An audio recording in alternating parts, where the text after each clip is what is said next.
The interesting thing about today's lesson is that we're not exclusively focusing on jQuery, and this is something that we'll be taking a look at more and more. It's important to remember that jQuery is not this magical black box that is capable of everything. It does a couple things really, really well, maybe better than any other library. And those things are working and manipulating the DOM and working with asynchronous operations like AJAX.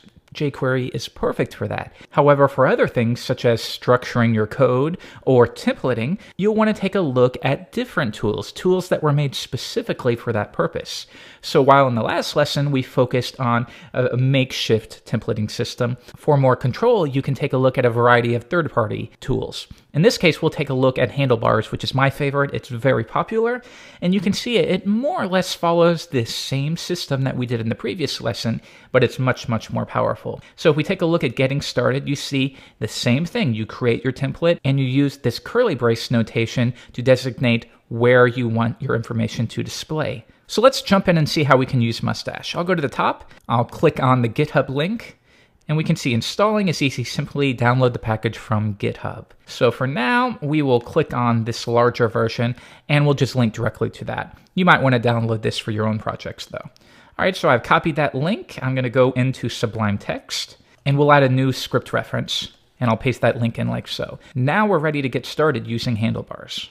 The next step is to create our template itself. And we did this in the previous lesson and it more or less follows the same process. Now I've saved this to a snippet, and you probably should too in your favorite editor.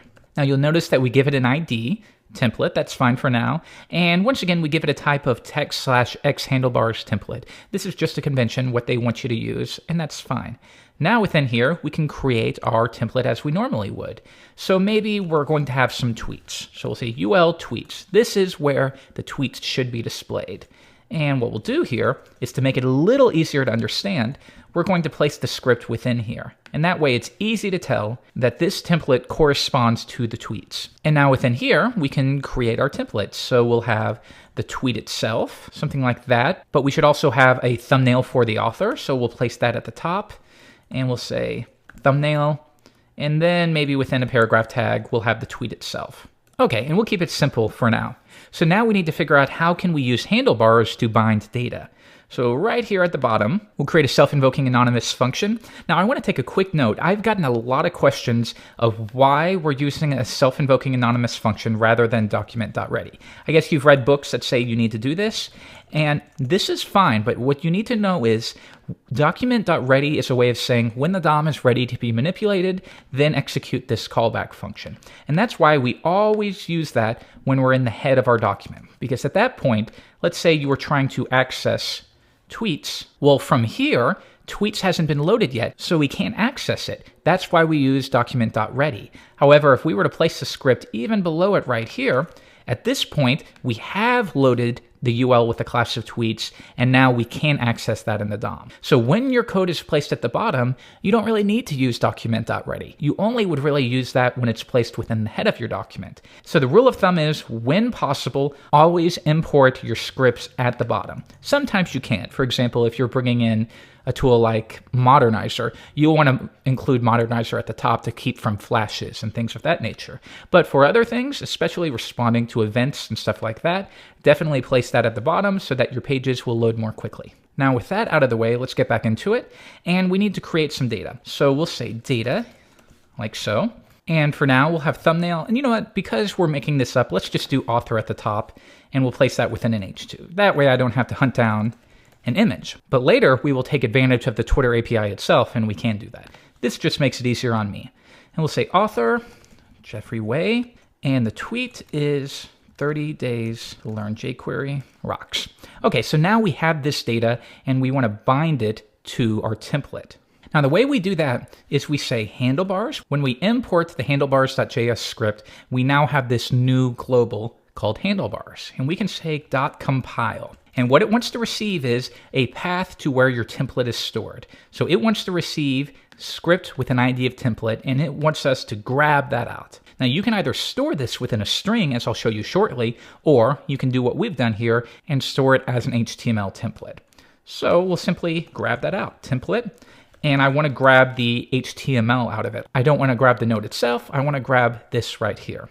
Now, we've compiled that. Let's store that within a variable called template, and we'll simply console.log template to see what we're working with here. If I view this in Chrome, you can see what template is now equal to is this function where we pass the context. The context is going to be your object, your data that you're trying to bind. So now that we know that, let's come back and we're going to trigger our new function, template, and we're going to pass in data. Now let's store this within a variable just for now called temp, temporary variable. And we'll console.log that one more time. And now you can see we've updated our template. So what this does is we say handlebars, take the template that we've created right here and compile it. And that gives us this new function that we can trigger. Then when we call the function, we pass in our object or our data, and then it takes that data and dynamically attaches it to our little variables here within the curly braces. And then at that point, we would append it wherever we need to. If we need to add it to the body, you could say document.body.append the results of this function. Now we reload and we get that on the page. But we know that we actually want to place it within the UL with a class of tweets. So instead we can change that to UL tweets. Reload the page, and now let's view this. And you can see we have our UL with the class of tweets. We have our template. And that's a nice way for the web designer or whoever's not working with the JavaScript as much to tell, okay, within here, we're going to have a list item, we're going to have a heading to and a paragraph, and that's a lot easier to style rather than using string concatenation to create that HTML manually, in which case the web designer doesn't really know what you're working with until he views it in the browser. So then our code compiles and we throw our list item into the DOM where we asked. So now at this point, if we want to have an array of objects, let's go and do what we did last time. I will copy this object, paste it in again, and we'll change the author to John Doe. Now, if I come back and reload the page, you're not going to get anything. And this is where it's going to be a little different from our makeshift solution. Because we have more control, we need to be a little more specific. At this point now, we have passed an array. So right now, it's trying to bind an author property to the array, but it's not available. So the easiest way to get around this is we filter through the items in the array. So at the top, I'm simply going to say, for each, notice I'm using this pound sign. This is how we can do if or unless or each statements. And we'll say for each, and we're going to say this at this point, because this array, if this were a property and you had a property called data and its value was equal to this array, you could say for each data. And then you could access author and tweet for each one of them. But in this case, this object isn't assigned to a property name, so we're going to say for each this. And this will refer to what we have passed. So we have this array. This is all the template has to work with. So we're going to say for each this, referring to the array, for each item in the array. And now we need to designate the end. If you're familiar with PHP, a for statement or for each, very much the same thing. And notice we close it by doing / and then the name. So curly brace / each. And now you'll see that that is loaded successfully. Now, what if we come back here and this tweet contains HTML? So we'll wrap 30 days within strong tags. Now watch what happens. We reload, you'll see that handlebars automatically takes care of the escaping. Now in this case, if you want to actually take that HTML and render it, in that case, right at the top, rather than 2 curly braces, you would wrap it within 3 on each side. And now you'll see that it's no longer escaped. That's a good thing to know. Now let's come back to our object, and let's say we're going to have an option for the age. I don't know why you would, but just something that we can work with. Well, I'm 27, but we'll say that John Doe did not provide his age, or we don't have that information available. So right at the top, we could say, within a span tag, age, something like that. We'll go to the top, style, and we'll say h2 span, color is gray, font size is 0.8 ems. Now you'll see that, as we expect, my age has been added, but if we inspect the element, and you'll see for John Doe, here's John Doe, we still created that span tag, even though that information was not available. So wouldn't it be cool to say, if there is an age, only on that condition should we render this span? And we can do that. Right here, surrounding the span tag, we'll say, if age, and then close our if. Just like that. One more time, reload, and let's see if it worked. We'll click on John Doe, open it up, and notice the span tag is not rendering. But we do have that dash, so we would probably want to take that dash out and place it like so. There we go. Now I have an age, but John Doe does not. And as soon as we add one for John Doe, age 45, now that's been added on. Now I encourage you to take a look at the documentation. We're not going to cover everything. I want to give you a quick dose of what you will do in most situations. And then for anything specific, you can refer here for lots of examples. But let's take a look at a couple more things. We know that we can do if, we know that we can filter through an array. We can also do things like unless. Now, Ruby developers will be familiar with unless. Maybe if you're from PHP or you stick with HTML and JavaScript, you won't. Unless is the exact same thing of if not. So we know we can say, like in JavaScript or PHP, if not something, then do this. Well, that's the same thing in some languages as saying unless something, then do this. Now with handlebars, we can do the same thing. So to give you an example of this, let's add something to our template that we know we're not going to receive. So I will say unless quote, and we'll close that out. If there's not a quote, then we'll say, this is a little ridiculous, but we'll say author does not have a quote. So let's try that out. Reload the page. Neither of them have a quote, so that's been added. But if we add a quote, we'll add one for me. Never, ever, ever, ever give up. You'll see that it's no longer displaying for me because unless, if not, this is the same thing as saying, if there is not a quote, then add an H5. Well, we go to me. Nope, there's a quote, so we're not going to add that. But for the next one, nope, there's not a quote. So in that case, we show the H5. Or if you'd like to change that to an if-else, you could say if quote, then show the quote. And then to do the else, we would do else, show the H5, and then we close out our if statement. Same thing. Reload the page, and we can see never, ever, ever give up. Looks like I have an extra curly brace right there. Yes, we do. Sorry about that.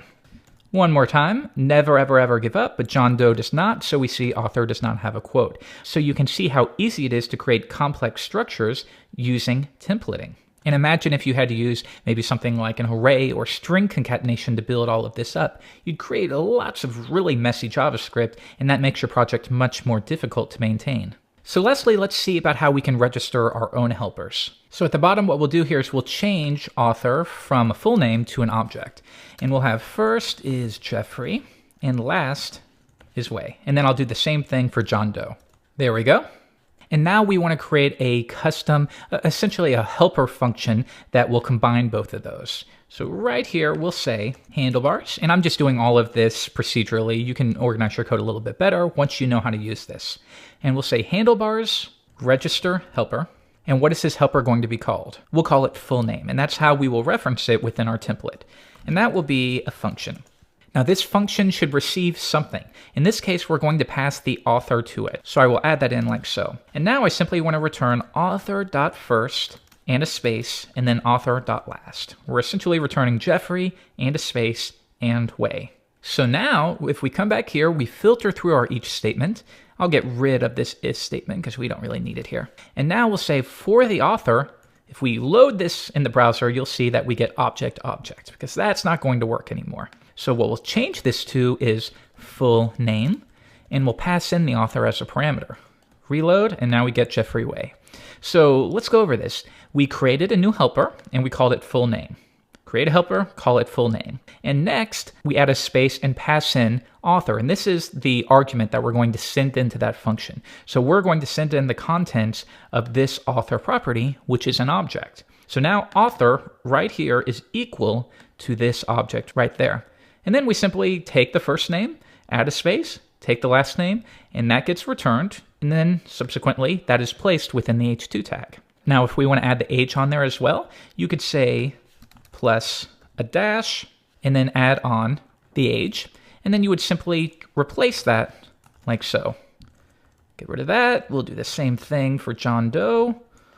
And finally, let's make sure we reference that with author.age. So let's come back to Chrome, and there we go. Jeffrey Way 27, John Doe 45. Okay, so this has been a very simple example, but it's important to understand just the basic concepts of how you would use the template, how you can determine whether or not to display certain markup or data based upon whether it's available within the context. You'll often see this referred to as context, and that's fine. That works too.